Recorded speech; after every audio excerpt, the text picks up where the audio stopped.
Thank you very much. I'm now going to take some questions from the media, and I'm starting with Chris Mason. Chris. Thank you. Chris Mason, BBC News. Prime Minister, do you think in your gut what you have said is enough this morning? And what do you say directly to those of your colleagues who are weighing up right now whether to back you or to suggest that you should go? And if I may, would you back continuing to block Andy Burnham from trying to return to Parliament? Well, Chris, there's a lot packed into that question. Let me just... What I'm doing is setting out the response, the direction that we need to take, and the acknowledgement that in the world we live in now, we need a bigger response than 2024. It is a different world, and an acknowledgement that this isn't the first shock the country's been through with the Iran conflict. We've had plenty of those in the last 20 years, but every time the government of the day has tried to get back to a status quo that doesn't work. And we're not going to do that this time. That is the urgent task facing our country. We were elected into office to change this country, to bring about the change that is needed. The frustration that has been spoken about is a frustration of at least 20 years, if not more. That is what we're charged with changing. That is what we will change. In relation to Andy Burnham, obviously, any future decision is for the NEC. Andy's doing a great job as mayor in Manchester. And I actually work really well with Andy, and I'll give you two examples. On Northern Powerhouse Rail, which is really important for the North West, we are working together on that project. But equally, we've stood together to support Manchester, the community, when we had the terrible attack on a synagogue last year. Andy was the first person I phoned, and I went straight to Manchester to work with him on our response. So we work very well together, but the actual decision will be one for the NEC. Thank you, Chris, very much. Beth, from Sky News. Thank you. Prime Minister, back in 2021, when Labour lost hundreds of council seats in the Hartlepool by-election, you thought about resigning as a Labour leader, explaining, this is quoting you, "I didn't feel I should be bigger than the party." But these results, this moment, is so, so much worse than then. You've lost nearly 1,500 councillors, 40 councils, you've lost Wales. Haven't you, for one moment, thought you should step aside in the interests of the party and country? And if you haven't, why haven't you? Thank you. Well, thank you very much, Beth. I think what we witnessed with the last government was the chaos of constantly changing leaders. And it cost this country a huge amount. A huge amount.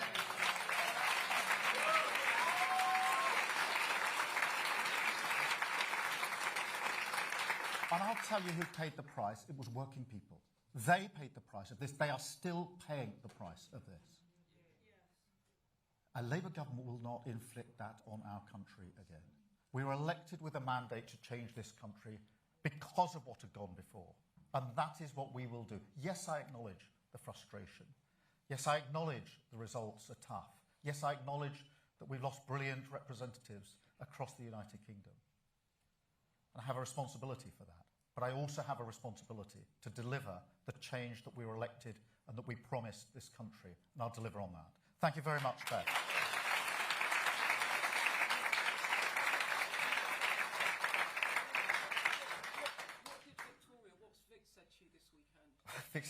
Vic is a rock, and we talk everything through together, as you know. Robert Peston from ITV. Prime Minister, these were arguably the worst election results for Labour in 100 years. And, I spent all weekend, as you'd expect, talking to your MPs and ministers. And, most of them said to me that they do think your time is up. So what would persuade you that you're not the best person for this job? And just on this issue of this is no longer the time for incremental change, when you were elected, we'd had 15 years of no growth.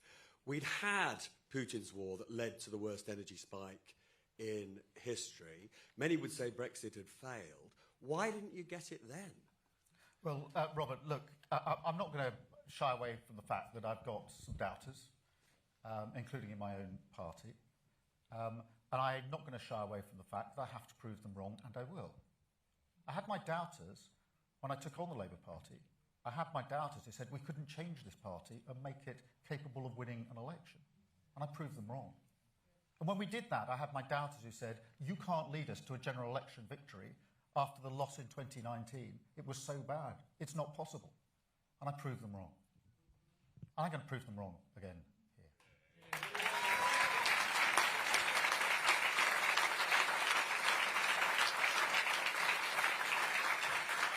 I also feel a deep sense of personal responsibility to deliver on the mandate that we won at that 2024 election. The first Labour government for 14 years that had to come in and clear up the mess and build a better Britain. That is what I came into politics to do, and that is what I will deliver. Thank you very much. And Robert, the second, on the incremental. Look, you heard what I said about Scunthorpe. This is an example of the urgency and the pace and the type of decisions that we need to make. The same with Europe. A bigger response, a bigger argument that has been made before, because we're living in different times. The Iran war comes on top of all the other crises we've faced for 20 years. We have to learn the lesson. Every single time in the past, we've simply tried to get back as quickly as possible to a status quo that didn't work. We can't do the same again. That's why we need a bigger response. Thank you very much, Robert. I've got Catherine Foster from GB News. Catherine. Thank you, Catherine Foster, GB News. Prime Minister, the Labour Party was founded to represent the working class, many of whom voted for Brexit because they felt left behind. You've said yourself that the status quo is not working, but you're standing here in London and you're promising more Europe. You lost so much of your core vote in the Red Wall, in Wales, in Scotland, because working class communities feel that the Labour Party has abandoned them and that you don't get it. Are they wrong? Well, Catherine, thank you very much. On Brexit, the reason I reminded everyone what Nigel Farage said is because that was the promise he put to the country. That we'd be stronger, we'd be richer, we'd have lots of money for the NHS, immigration would come down, and it all proved to be false. And he doesn't take any responsibility. He's not going back to the country now saying it was a good thing, you've all benefited. He'll talk about almost anything else apart from the consequences of the one thing that he delivered for the country, Brexit. He doesn't want to talk about that. And there's a reason for that. It didn't help working people. It turned out what he said wasn't true. And that's why he doesn't want to talk about it now. But we have to talk about it now. Because we have to address the situation we're in. We have to give this country a stronger economy, a stronger defence and security set of arrangements, given the world we are living in. And that's why I said what I've said about being closer to Europe, and this government being defined by bringing Europe back together again and Britain at the heart of Europe. Thank you very much, Catherine.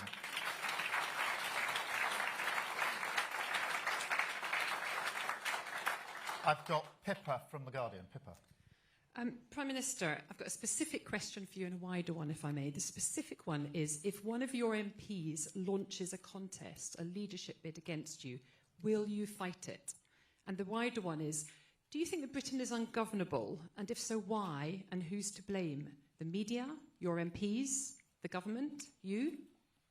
Thank you. Yes and no. No, I'm not going to walk away in relation to the first part of your question for the reasons I've set out. And no, I don't think Britain is ungovernable. On the contrary, one of the things that I draw great strength from is all the millions of people who care passionately about their place, their community, where they live, where they work. The millions of people who give hours and hours and hours of their time for their community, volunteering, helping others, running teams, you name it.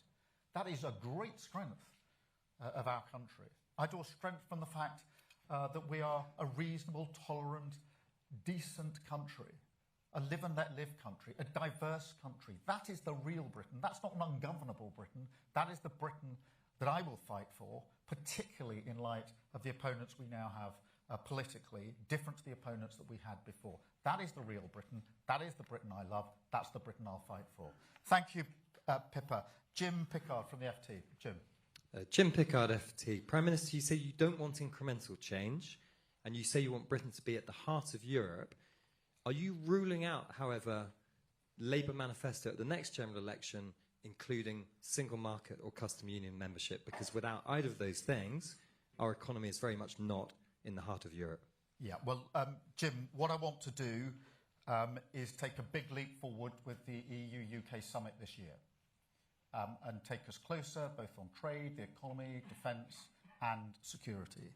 And that will then be a platform on which we can build as we go forward.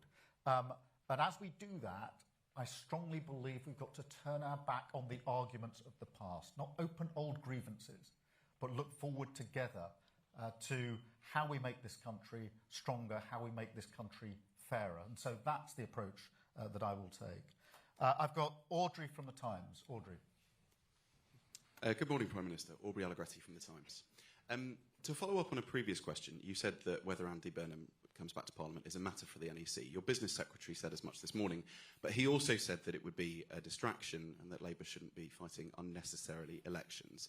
Do you agree with him? Do you think Labour can afford to have 2 by-elections in Greater Manchester for the mayoralty and wherever Andy Burnham returns?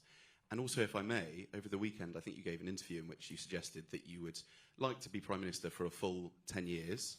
Some Labour MPs have been unhappy with those comments. Do you still stand by them? Well, on Andy Burnham, my answer, Aubrey, is the same. That will be a matter for the National Executive Committee if and when the issue arises. But just to be really clear, on a personal level, I've worked very closely with Andy in our respective roles now. The first person I worked for when I came to Parliament was Andy. He wanted me in his team in the Shadow Home Office. I wanted to be in his team in the Shadow Home Office. So we work very well together. We'll continue to work very well together. If the issue arises, it'll be a matter for the NEC. On the decade, look, what I'm doing is spelling out the scale of the challenge that we face. It's the same argument I was making before the election, which is after the damage of the last government, it will take time to clear that damage up and to build the better, stronger country that we need. And that's the decade that I've been talking about. Look, do I recognise that we've got to turn this around? Yes, of course I do. Do I realise that we've got to respond to these elections in the way I've set out in the speech I gave a moment ago? Yes, of course I do. And what I've done today is set out how I intend to address that task. Thank you very much, Aubrey. I've got Sophie from the Mirror. Hi, Sophie Huskisson from the Mirror. Thank you, Prime Minister. So do you agree with Angela Rayner that this could be your last chance to change course and save the Labour Party's future? And do you think the party should move more to the left to become, as you put it, a stronger version of Labour?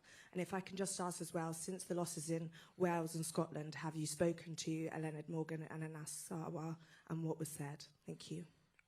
Let me take them in reverse order. I've spoken to both Eluned and Anas. I'm not going to go through the conversation, but I have spoken to them, as I've spoken to many of those brilliant representatives who didn't get elected this time, and to council leaders across the country. I've spent a good deal of the weekend having those calls, but those calls did include Eluned and Anas. In relation to the task of turning this around, look, I do understand the enormity of the task that we face. We inherited a terrible legacy from the last government. Economically, public services, the NHS on its knees. And what we found when we got into government was even worse than we feared. And one of the mistakes I think we made was we wanted to level with the country about how bad things were. But we didn't convince people enough in that early period of the change that we would bring about and why their lives would be better. And that's why we have to change that and inject much more hope and optimism into what we are saying. And so I think Angela and I agree. And I've spoken to Angela as well, by the way, so I know exactly what her thinking is in relation to this. Thank you very much. I've got Jack from The Sun. Thank you, Prime Minister. Jack from The Sun. Just on that point, when you did speak to Angela Rayner, did she rule out ever launching a leadership challenge against you? And also, you said in your speech just now that if you were ousted as Labour leader, it would plunge the country into chaos. Some of your critics say your government is already mired in chaos, but can you be clear about what you mean? Are you saying that because it is you with the mandate, if you were ousted, there would have to be a general election? Well, Jack's a lot bound up with that. I did speak to Angela. I'm afraid I'm going to disappoint you by not going. I've spoken to Angela many, many times, by the way, in the last few weeks. We are friends, we get on very well. But I'm not going to go through each and everything that we discussed in those calls. But on this question of chaos, look, the question whether if a government constantly changes its leadership, the question whether that damages the country is not an academic question. It's not something that you study at university and go through various theories. We tested it. We tested it to destruction under the last government, and it inflicted huge damage on this country. A Labour government will never be forgiven if we repeat that and inflict that on the country. And that's what I mean when I say I'm not going to plunge this country into chaos. Jason from the Mail. Thanks, PM. That was a heartfelt speech. Your own MPs, though, at the end of last week were saying that you were detested on the doorstep. Those are their words. They said that people are no longer listening to you, and that it doesn't matter how many heartfelt speeches you make, your unpopularity is dragging this government down. In those circumstances, don't you owe it to them to step aside and give someone else a go at keeping these forces of darkness at bay? Well, look, I acknowledged, Jason, a moment ago, there is frustration across the country that at the status quo, which isn't working. There's frustration that politics is not working for too many people. And yes, there is some frustration with me, I acknowledge that. But that frustration that I'm describing has been built up over many, many years by people who feel that their lives are not getting better, that their city centre, their town centre, the place where they live doesn't look any better for them, that their children aren't going to get better chances than they got. That is what's driving that frustration. That is deep, that is political, that is the challenge we have to rise to. It's not a frustration that can be just cast aside easily. It's deeply bound in the status quo that has failed for so many years, and that's why we have to turn that around. And I've got Bethan McGinley. Hi. Bethan. Hi. So you talked a lot today about giving young people hope again, but for many young Britons, things like home ownership, secure work and financial stability still feel further away than it did for previous generations. Why should they believe that this government can reverse that? Well, I think it's such a good question because I think young people have been very badly let down, whether that's on opportunities at work. We've got the best part of 1 million people, young people not in work. That's going to have a huge impact on them for the rest of their lives. People who can't get on the housing ladder very quickly or at all. And we have to instill the hope in them. We do that by changing what we're doing to help people get into work. We do that by taking better protections for renters. Too many young people are spending a lot of their income on rent, therefore they can't save their money to pay for a deposit. We're changing that with the Renters' Rights Act, which came into force just a week and a bit ago. And we're changing that with the hope of a better future and the sense in which they will be able to work, travel and study in Europe in a way which hasn't been possible in recent years. And in the end, those young people are our hope, because that's why I gave the example of my mum and dad, and it's a very real example, because I think very many people, when they get towards the end of their lives, do reflect and say, what was my life about? And for my mum and dad, in material things, they didn't actually have a lot to show for their lives, but they had this deep comfort. I could really feel it, this deep comfort inside, that they, my mum and dad, Rod and Joe, that they had contributed to a country where the next generation would have better chances. That is the real hope and optimism in young people, and that's where it resides with me, because I think, as I said in the speech, that's the greatest hope of all. So thank you very much for that question. Thank you all very much. Thank you.